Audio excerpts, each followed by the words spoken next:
कश्मीर से आपको बताएंगे टेरर फंडिंग केस में एनआईए की छापेमारी लगातार चल रही है। जम्मू कश्मीर में 12 ठिकानों पर एनआईए का छापा पड़ा है। आतंकी संगठन लश्कर और जैश के मददगारों पर कार्रवाई की जा रही है।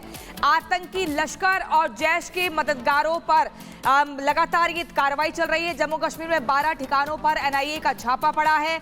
आतंकी संगठन लश्कर और जैश के जितने भी मददगार हैं उन सब पर कार्रवाई चल रही है, धरपकड़ चल रही है। जो आतंकियों को मदद मुहैया करवा रहे हैं, एनआईए का एक्शन देखने को मिल रहा है। 10 से ज्यादा ठिकानों पर एनआईए का छापा अब तक पड़ चुका है। आतंकियों के मददगारों को बख्शा नहीं जाएगा। उन्हीं मददगारों के ठिकानों पर रेड पड़ रही है। लश्कर ए तैयबा से कनेक्शन की भी जांच यहां पर की जा रही है। जैश ए मोहम्मद से 60 घाट की भी जांच यहां पर की जा रही है। टेरर फंडिंग केस में एनआईए की छापेमारी 12 जगह बताई जा रही है। आतंकी गतिविधि को लेकर यह एनआईए का छापा पड़ रहा है। आतंक के मददगारों को अब बख्शा नहीं जाएगा क्योंकि एनआईए की टीम पहुंच चुकी है और लगातार इन्वेस्टिगेशन हो रही है। ऐसे में सबूतों को जुटाने का प्रयास हो रहा है। 10 ठिकानों पर रेड पड़ चुकी है, लेकिन ये अब 10 से फिगर 12 हो चुकी है।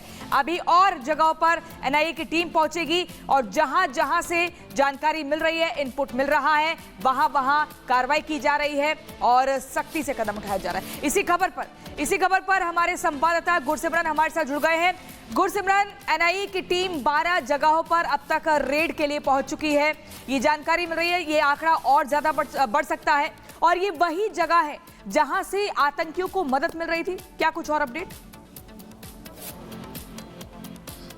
देखिए, राष्ट्रीय जांच एजेंसी की टीम इस वक्त जो है 12 जगहों पर रेड कर रही है, जो कि जम्मू के बठिंडी, सिदरा, नगरोटा इलाके और इसके साथ साथ रियासी जिले में भी इस वक्त रेड्स जारी हैं। हम इस वक्त एक जगह पर मौजूद हैं जम्मू के मलिक मार्केट में, जहां रेड्स जारी हैं। लगातार गौरव से कहूंगा कि आपको दिखाएं, अंदर जो है अब डिजिटल डिवाइसेस का डाटा जो है वो राष्ट्रीय जांच एजेंसी की तरफ से कलेक्ट किया जा रहा है। सबसे पहले पूरे इलाके में सर्च की गई और उसके बाद अब इस वक्त आप तस्वीरें जो हैं वो राष्ट्रीय जाँच एजेंसी के जो अधिकारी हैं और उसके साथ साथ जम्मू कश्मीर पुलिस के अधिकारी वो इस वक्त जो हैं इन रेड्स को डिटेल्स जो हैं वो इकट्ठा कर रहे हैं कि क्या डिजिटल डिवाइसेस जो है वो यहाँ पर मौजूद थे। इसके बाद जो है एनआईए की टीम से यहाँ से सीधा राष्ट्रीय जांच एजेंसी के हेडक्वार्टर्स पे जाएंगी, जहाँ पर जो है डाटा एनालिसिस किया जाएगा और उसके बाद अगर ज़रूरत पड़ती है तो इन लोगों को जो है पूछताछ के लिए भी बुलाया जाएगा। आपको बता दें कि मामला ये 2024 का है। 24 अक्टूबर 2024 को राष्ट्रीय जांच एजेंसी की तरफ से ये स्वतः संज्ञान लेते हुए मामला दर्ज किया गया था और इस मामले में ये जानकारी थी कि जैश और लश्कर के आतंकी भारतीय सीमा में घुसपैठ कर आ रहे हैं, उन्हें कौन मदद दे रहा है। ये तस्वीरें मैं गौरव से कहूँगा आपको लगातार इस घर से दिखाएं, जहाँ पर राष्ट्रीय जांच एजेंसी की रेड्स सुबह तकरीबन जो है 5 बजे से जारी हैं और अब जो है ये रेड्स कहीं ना कहीं अपने आखिरी मुकाम पर हैं, क्योंकि इनकी जो डिटेल्स हैं डिजिटल डिवाइसेस की वो इस वक्त कलेक्ट की जा रही हैं। जिसके बाद मंदिर में शीतला माता से पूजा अर्चना भी की जा रही है कि हालात जल्द से जल्द सुधरें, ताकि यहाँ पर फिर वही अमन चैन शांति का वातावरण हो, सद्भाव का वातावरण हो। और जो यहाँ महिलाएं हैं लगातार पूजा पाठ करने के लिए यहाँ पर पहुंच रही हैं। तो ये देखना होगा कि ये बदलता हुआ जो माहौल है, जो एक सुखद शुरुआत की एक आहट है, उसे किस तरीके से लोग जी रहे हैं। हालांकि ये कामना जरूर है कि जल्द से जल्द यहाँ पर माहौल जो है बिल्कुल बदल जाए, सुख और शांति यहाँ पर फिर से व्याप्त हो जाए। विवेक, रिपब्लिक भारत। तो सुना आपने विवेक की रिपोर्ट, देखिए आपने। धीरे धीरे जो लोग हैं वो घरों से बाहर निकल रहे हैं, मंदिर जा रहे हैं। सीधे रुख करते हैं सहयोगियों का, आपने हमारे साथ जुड़ रहे हैं जतिन और विवेक। जतिन, पहले मैं आपके पास आऊंगी। जिस तरीके से अगर बात करें कल की, तो कल तो तनावपूर्ण माहौल था। हमने कई लोगों की बातें सुनी, उनकी आंखें भर आई आप बीती बताते बताते। आज का माहौल कैसा है और पुलिस की ओर से धरपकड़ किस तरीके की, कार्रवाई किस तरीके की?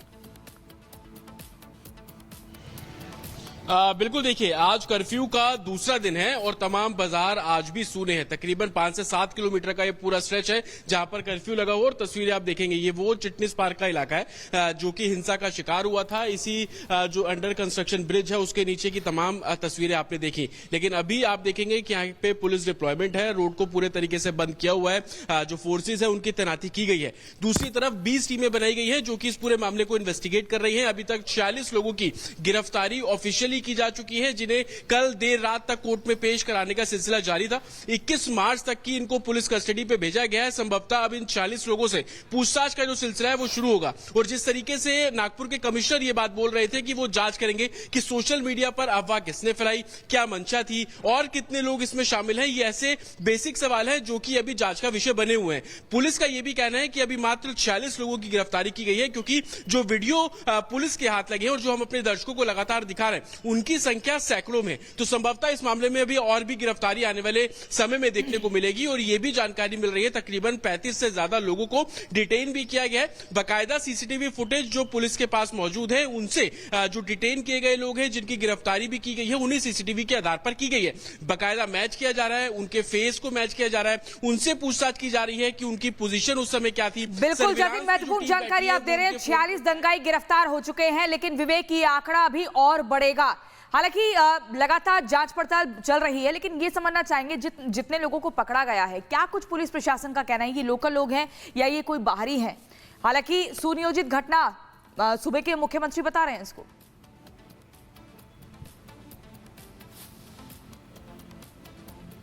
बिल्कुल, नागपुर कमिश्नर ने जो कुछ भी कहा, नागपुर कमिश्नर ने कहा उस पर ध्यान देने की जरूरत है। उन्होंने सारी बातें बताते हुए इतना जरूर कहा कि इनके पीछे कौन है, किसके हाथ में रिमोट था और किसके कहने पर इतनी सारी भीड़ अचानक हमला करने के लिए आ गई, हिंसात्मक हो गई। लेकिन हम आपको तस्वीरें अब दिखाते हैं। शिवाजी चौक है यहाँ पर, देखिए शिवाजी की बड़ी मूर्ति लगी हुई है, इसे नुकसान न पहुंचे इसके लिए पुलिस ने यहाँ पर सख्त इंतजाम किए थे। और जिस दिन यह घटना हुई, दिन भर, क्योंकि उस दिन जयंती थी और शिवाजी की इसी मूर्ति को, क्योंकि इससे पहले भी एक बार कोशिश हुई थी जहां के लोगों ने बताया, लेकिन इसके जितने भी दरवाजे हो सकते हैं आने के, जैसे ये चौक है और यहां भी देखिए बैरिकेड कर दी गई है। लोगों को बताया गया है कि दूर से ही आप दूसरी गली से आप मूव कर सकते हैं, इधर आपको नहीं आना है, यानी कि शिवाजी की मूर्ति की तरफ नहीं आना। अब जरा मेरे पीछे देखिए, यहां भी ये जो फाटक है इसे भी आप रोका गया, वहां पर पुलिस की तैनाती कर दी गई है। और यहां भी आप देखेंगे तो लगातार शिफ्ट में काम हो रहा है। लेकिन एक तस्वीर और आपको दिखाते हैं, आप जब इस तरफ आएंगे तीसरी तरफ, तो यहां से जहां पर हमारे सहयोगी खड़े हैं, मतलब हर चौक पर हम मौजूद हैं, रिपब्लिक भारत की टीम मौजूद है, तो हर 500 मीटर की दूरी पर